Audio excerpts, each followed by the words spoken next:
नमस्कार, आप सबका फिर से स्वागत है आपके अपने YouTube चैनल पर।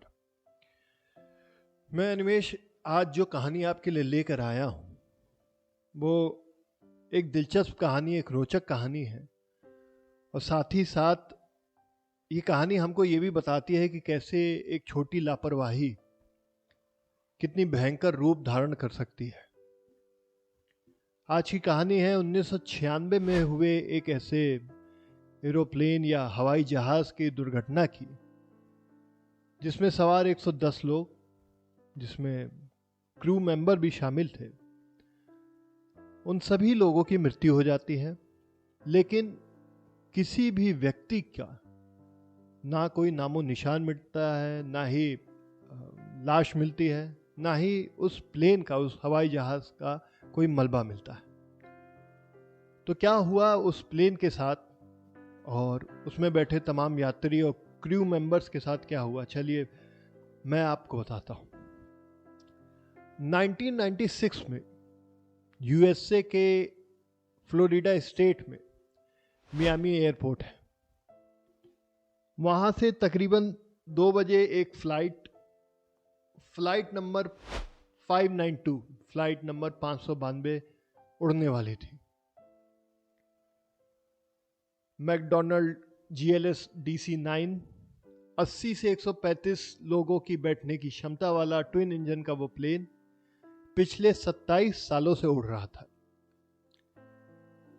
1993, 1992 और 1993 के बीच में अमेरिका में एक एयरलाइंस कंपनी आती है और महज 3 साल के बीच में वो नाम, पैसा और मुनाफा कमाने लगती है।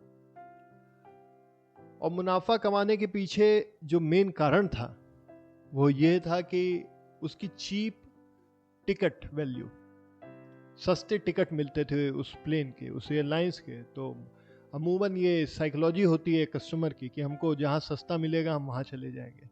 आप हमारे भारत में भी देख सकते हैं कि कभी कभी जब फेस्टिवल्स आते हैं तो अलग अलग एयरलाइंस अपना फेयर कम कर देती है या कुछ कूपन दे देती है, जिसके कारण लोग उनकी टिकट प्रेफर करते हैं। तो वैल्यू जेट नाम की जो कंपनी थी वो चीप टिकट प्रोवाइड कराती थी, इसी कारण वो हमेशा फुल रहती थी और उनका प्रॉफिट दिन पर दिन बढ़ता जाता। महज 3 साल के अंदर वो कंपनी प्रॉफिटेबल भी हो गई थी और उनकी बुकिंग हमेशा एडवांस चलती थी। फ्लाइट नंबर 592 तकरीबन 2 बजे उड़ने वाली थी। मेन पायलट कैंडी क्यूब्रिक और first officer Richard Hazen, first officer ये और पायलट जो थी कैंडी क्यूब्रिक, इनको कई सालों से इस विमान को उड़ाने का तजुर्बा था, अनुभव था। अब होता यूं है कि 2:03 पे ये फ्लाइट उड़ती है आसमान में और 10 मिनट तक बिना किसी दिक्कत के ये अपने डेस्टिनेशन की ओर निकल पड़ती है।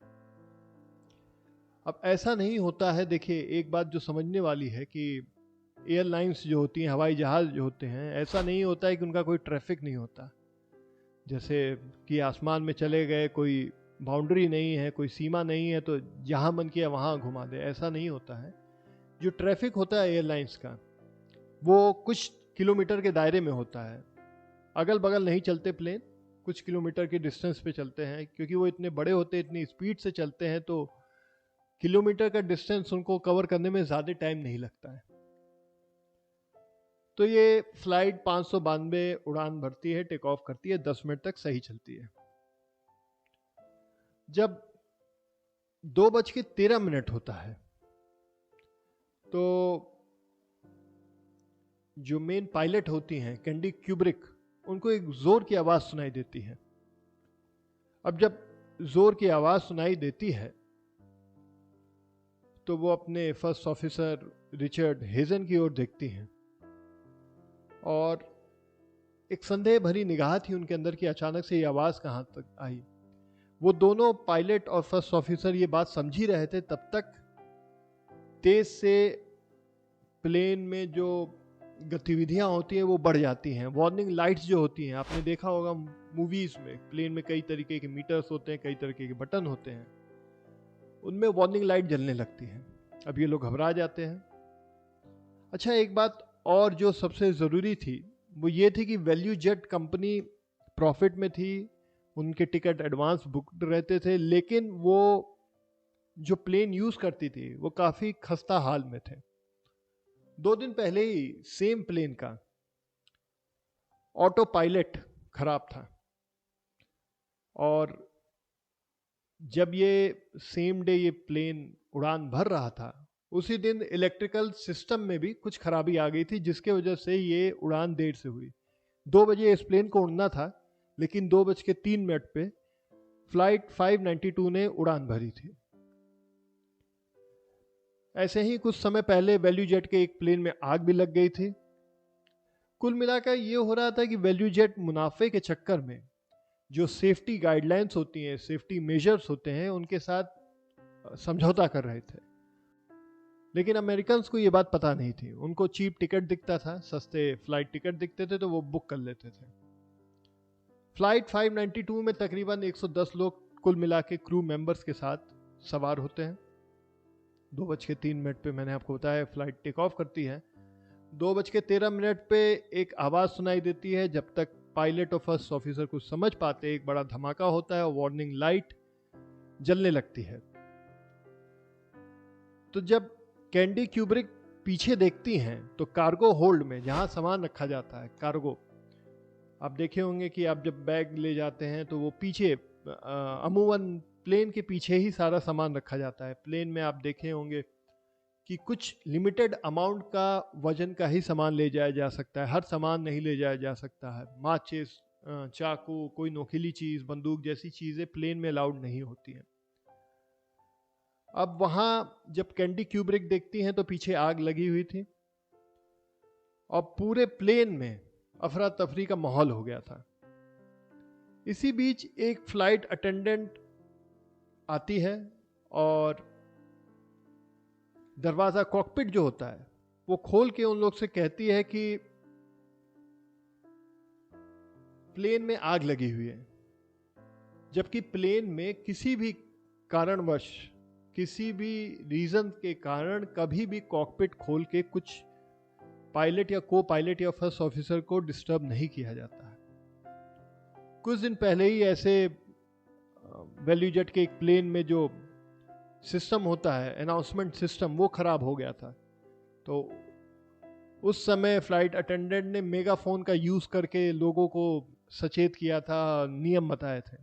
तो ये सारी चीज़ें वैल्यू जेट के प्लेन के साथ होती रहती थी कि आए दिन कुछ न कुछ तकनीकी खराबियों के कारण उनका प्लेन कभी देर से उड़ता था, तो कभी लोगों को आने जाने में दिक्कत होती थी, तो कभी पैसेंजर्स को गाइड करने में और सेफ्टी वाले फीचर्स बताने में दिक्कत होती थी।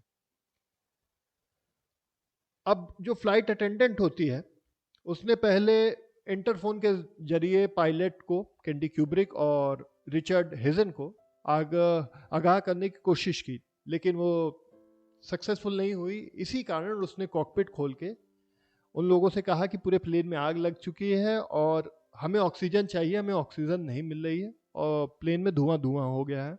और उसके बाद वो कॉकपिट का दरवाज़ा बंद कर देती है। अब ये लोग कुछ समझ पाते, इसके पहले ही प्लेन नाक के बल, जो एरोप्लेन होता है, हवाई जहाज होता है, उसके सामने का जो नाक के जैसा होता है, उधर से गिरने लगी। मतलब ऐसे डाउनफॉल होने लगा। प्लेन कभी भी डाउनफॉल होता है तो हमेशा ऐसे गिरती है, बहुत कम होता है कि ऐसे जाए। वो तभी होता है जब प्लेन में कुछ मैकेनिक्स काम कर रहे हों और कुछ सिस्टम काम कर रहे हों, तभी आप पैरेलल लैंड करा सकते हैं। पायलट कंट्रोल रूम को इत्तला करते हैं कि हमने प्लेन का कंट्रोल खो दिया है और हमको मियामी लौटने का परमिशन दे ताकि हम इसकी इमरजेंसी लैंडिंग करा सकें। तो जो मियामी में कंट्रोलर रहते हैं, एयरपोर्ट के कंट्रोलर, वो उनसे कहते हैं कि हम हवाई अड्डे पे फायर ट्रक, एम्बुलेंस का बंदोबस्त कर दे रहे हैं, आप रनवे पे लैंड कराने की कोशिश करिए किसी तरीके से। अब एवरग्लेड्स नाम की एक जगह है फ्लोरिडा में, वहीं पे ये प्लेन क्रैश हुआ था। उसके पहले क्या होता है कि जैसे ही कंट्रोलर से बात होती है, महज 15 सेकंड के बाद कंट्रोलर से आवाज़ आना बंद हो जाती है। पायलट और कंट्रोल रूम का जो संपर्क होता है वो बंद हो जाता है। रडार के मुताबिक प्लेन 1.5 मिनट तक उड़ता है, फिर अचानक से वो प्लेन गायब हो जाता है। दरअसल होता क्या है कि आग के कारण प्लेन के जो तमाम कंट्रोल सिस्टम होते हैं वो फेल हो जाते हैं। 12,000 फीट प्रति मिनट के हिसाब से ये प्लेन नीचे आ रहा था। करीब 900 फीट के ऊंचाई पे जब ये प्लेन था तो कुछ समय के लिए ये स्टेबल होता है। दोनों पायलट अनुभवी थे, पायलट और फर्स्ट ऑफिसर अनुभवी थे, तो उन्होंने प्लेन को नॉर्मल करने की कोशिश की, लेकिन उसके बाद ये अचानक से नीचे गिरता है और रडार से भी गायब हो जाता है और कनेक्शन भी कोई नहीं हो पाता कंट्रोल रूम से। अब प्लेन जहां गिरता है वो मैंने आपको बताया फ्लोरिडा के दक्षिणी क्षेत्र में एवरग्लेड्स नाम का एक जगह है, वहां पे गिरता है। वो जगह ऐसी है कि वहां खूब बड़ा सा दलदल है। बारिश के मौसम में वो एरिया नदी के रूप में आ जाता है और गर्मी में वो एरिया दलदल का रूप अपना लेता है। अच्छा, फ्लोरिडा जो राज्य है वो फेमस है बड़े बड़े मगरमच्छ, घड़ियाल यानी एलिगेटर, क्रोकोडाइल और जहरीले सांप, हद से ज्यादा जहरीले सांप को लिए। तो ये जो प्लेन गिरा था, ये एवरग्लेड्स नाम का जो जगह थी, वहां जो सबसे बड़ा दलदल था उसके अंदर गिरा था, जो कि तकरीबन 6-7 किलोमीटर दूर था। जो मियामी एयरपोर्ट था, तो बचाव दल तुरंत, दमकल की गाड़ियां, एम्बुलेंस, बचाव दल तुरंत उस लोकेशन पे जाता है। लेकिन जब उस लोकेशन पे जाता है तो उन्हें कोई भी सबूत नहीं मिलता। ना किसी व्यक्ति की लाश मिलती है, ना कोई व्यक्ति मिलता है, ना ही प्लेन का मलबा मिलता है। अब सवाल ये उठता है कि प्लेन का मलबा या व्यक्ति जो पैसेंजर्स थे उनकी लाश, या अगर कोई जिंदा है तो वो कहाँ गए। वो दलदल इतना बड़ा है कि सारी चीजें उसके बीच में ही समा गई, और मगरमच्छ का खतरा, घड़ियालों का खतरा। तो जो दमकल की गाड़ियां थी, जो रेस्क्यू टीम थी, वो भी अंदर जाने से कतरा रही थी। उनके पास भी पूरे इक्विपमेंट नहीं थे जिसके कारण वो अंदर जा सकते थे। अब आते हैं, ये सोचते हैं कि प्लेन में आग लगी तो लगी कैसे। आजकल तो प्लेन में कुछ भी ले जाना, जैसे फ्लेमेबल चीज़ है या शार्प चीज़ है, वो तो अलाउड नहीं है। पर पहले के ज़माने में क्या होता था कि थोड़े कम रिस्ट्रिक्शन थे, तो जो मेंटेनेंस टीम रहती है, जो चेकिंग टीम रहती है, वो कभी कभी लापरवाही कर देती थी।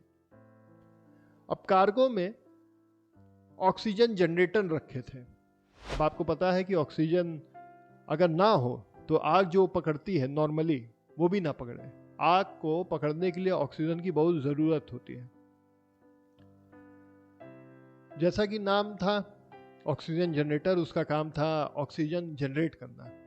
तो प्लेन में आपने देखा होगा, कई सारी मूवीज में देखा होगा कि कभी जब प्लेन गिरता है या कुछ दिक्कत आती है तो ऊपर से येलो कलर का मास्क निकलता है जिसमें ऑक्सीजन जनरेटेड होती है।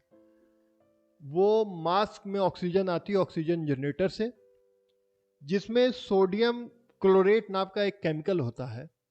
और जब इसमें हल्की सी चिंगारी लगती है तो ये सोडियम क्लोरेट को सोडियम क्लोराइड और ऑक्सीजन में डिवाइड कर देता है और ऑक्सीजन जनरेट करता है, जो कि पैसेंजर कंज्यूम करते हैं।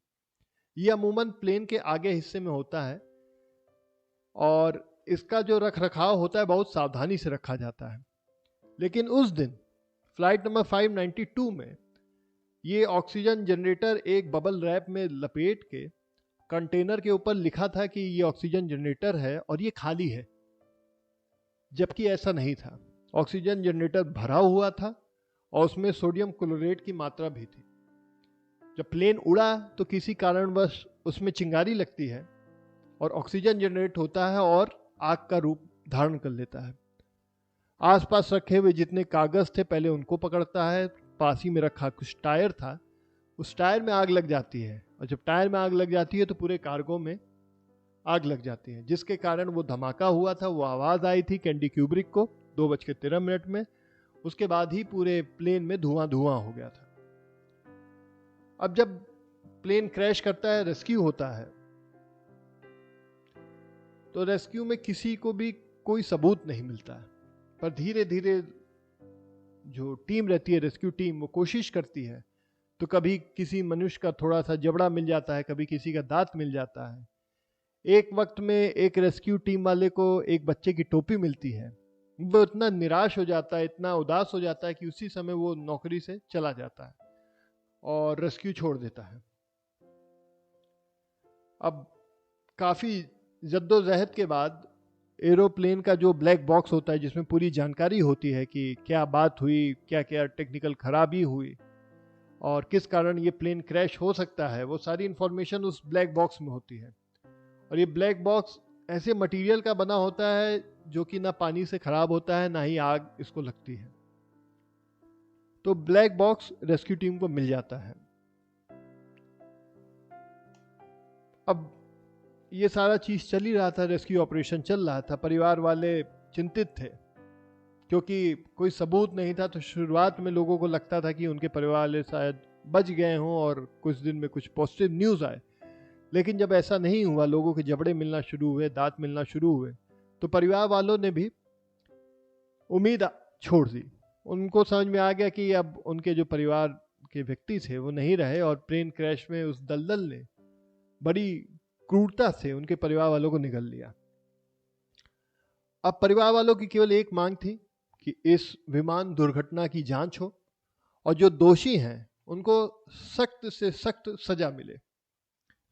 तहकीकात होती है, तहकीकात कई दिन चलती है और 3 लोगों को या 3 इंस्टीट्यूशन या बॉडीज को इसमें सजा सुनाई जाती है कोर्ट के द्वारा। पहली तो थी वैल्यूजेट कंपनी।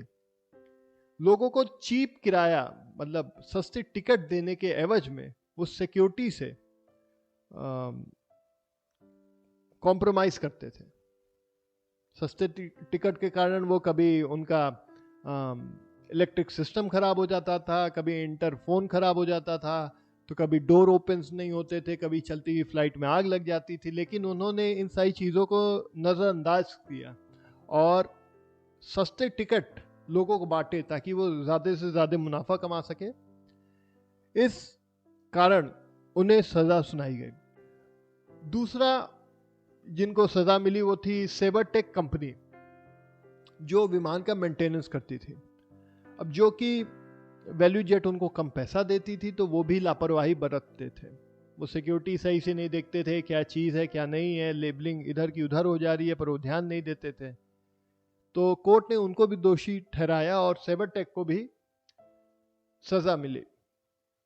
और तीसरी सबसे जो चौंकाने वाली बॉडी थी जिसको सजा मिली, वो थी FAA, फेडरल एविएशन एजेंसी। जैसे भारत में होता है कि नागरिक उड्डयन मंत्रालय, एविएशन मिनिस्ट्री, वैसे ही फेडरल एविएशन एजेंसी अमेरिका की एरोप्लेन की मेंटेनेंस और देखरेख और जितनी एयरलाइंस है उनको मैनेज करने वाली मिनिस्ट्री है, और उनको सजा मिली। हादसा जहां हुआ उससे तकरीबन 7 किलोमीटर दूर वैल्यूजेट फ्लाइट 592 मेमोरियल बनाया गया, और जितनी भी छोटी मोटी चीज़ें मिली थी, जैसे कभी किसी की टोपी मिल गई या कुछ वैसा, तो उसी से रिजेंबल करते हुए वहाँ पे चीज़ें लगाई गई हैं। पत्थर हैं, आप देख सकते होंगे स्क्रीन पे कैसा वो शो हो रहा है। वैल्यूजेट और सेबरटेक की तो जो लापरवाही थी वो साफ साफ नजर आई। उन्होंने 110 लोगों की जान ले ली, एक तरीके से बोला जाए तो गलत नहीं होगा। इसके साथ साथ FAA यानी फेडरल एविएशन एजेंसी को भी इसका दोषी करार इसलिए दिया गया क्योंकि कुछ साल पहले 1988 में जब एक एरोप्लेन हादसा हुआ था, तो जांच के पैनल ने FAA को कुछ सुझाव दिए थे कि कार्गो में धुआं डिटेक्टर रखना चाहिए, आग बुझाने वाले यंत्र रखने चाहिए, फायर एक्सटिंग्विशर टाइप की चीज़ें रखनी चाहिए। लेकिन उस समय 1988 में, तकरीबन 8 साल पहले, ये हादसा 592 का 1996 में हुआ, और 1988 में जब FAA को ये सुझाव दिए गए थे, तब उन्होंने इन सुझावों को मानने से इनकार कर दिया और ये बताया कि अगर हम ऐसा करते हैं तो कॉस्ट बढ़ जाएगी और डायरेक्टली ये इम्पैक्ट करेगा टिकट वैल्यू का, और जब टिकट ज़्यादा होगी तो लोग फ्लाइट में चढ़ेंगे नहीं, जिसके कारण फ्लाइट को और एयरलाइंस को नुकसान होगा। तो इस बेसिस पे FAA को भी सज़ा मिली, उनको भी कुछ बड़े अधिकारी सस्पेंड हुए, कुछ जुर्माना लगा अलग अलग डिपार्टमेंट पे।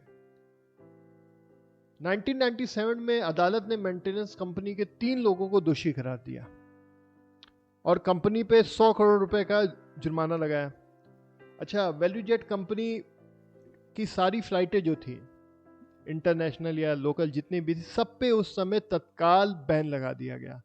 किसी भी तरीके से उनकी कोई भी फ्लाइट को उड़ने की इजाज़त नहीं थी। अच्छा, ये मामला चला, उन्होंने सारी जो लोगों को सज़ा मिली, लोग सज़ा काटने गए, जो जुर्माने लगे थे वो दे दिए। तो बीच में कोर्ट ने उनके एयरलाइंस को फिर से चलाने की अनुमति दे दी थी, लेकिन उनकी एयरलाइंस की इतनी ख़राब रेपुटेशन हो चुकी थी, लोगों के बीच में इतना नेगेटिव उनका परसेप्शन था, उनका व्यू था इस वैल्यूजेट एयरलाइंस को लेके, कि लोगों ने एक सिरे से इस एयरलाइंस को बॉयकॉट कर दिया और ये कंपनी नुकसान में चली गई। बाद में एक बड़ी कंपनी ने इसे एक्वायर कर लिया। एक मैकेनिक जिसको इस घटना का दोषी माना गया और कोर्ट ने उसे सजा सुनाई, वो पिछले 27 सालों से फरार है। मेन बात यह है कि FBI तक उसके पीछे लगी है, लेकिन उसका कोई भी सुराग नहीं है। तकरीबन $8 लाख या यूं बोले 6.5 करोड़ रुपए, इंडियन रुपए, उसके ऊपर इनाम है, लेकिन अभी तक FBI या कोई भी जांच एजेंसी या इन्वेस्टिगेशन एजेंसी उसको पकड़ नहीं पाई है। तो दोस्तों, ये थी कहानी 1996 में फ्लोरिडा के मियामी में हुए एक दर्दनाक प्लेन हादसे की, फ्लाइट 592, जिसमें सवार 110 लोगों की मृत्यु होती है और मलबा और व्यक्ति दोनों ही नहीं मिलते। और जहां प्लेन गिरा था वो एक ऐसे बड़े दलदल था जहां पे मगरमच्छ और क्रोकोडाइल्स और एलिगेटर्स, मगरमच्छ यानी क्रोकोडाइल, एलिगेटर माने घड़ियाल का कब्जा था, जहरीले सांप थे। तो बड़ी दर्दनाक घटना थी ये। इससे सीख के FAA, फेडरल एविएशन एजेंसी ने कई सारे महत्वपूर्ण बदलाव किए। आज भी एयरलाइंस में हादसे होते हैं, सेफ्टी फीचर्स बढ़ रहे हैं, लेकिन हादसे होते हैं। लेकिन हवाई जहाज में बैठने का आनंद और वो अनुभव एक अलग तरीके से होता है। इस वीडियो को मैं यहीं, इस कहानी का अंत मैं यहीं करता हूँ। पिछले वीडियो पे जो आपने प्यार दिया उसके लिए मैं आप सबका आभार प्रकट करता हूँ। जो कमेंट आपने दिए उन सब के लिए मैं हृदय से थैंक यू बोलता हूँ आपको। मेरे चैनल को सब्सक्राइब करें, लाइक करें, ये वीडियो लोगों से शेयर करें। ऐसी ही अमेजिंग कहानियाँ लेके मैं जल्दी ही आऊँगा। तब तक अपनी वाणी को विश्राम देता हूँ मैं। आप अपना ख्याल रखिएगा। जय हिंद, जय भारत।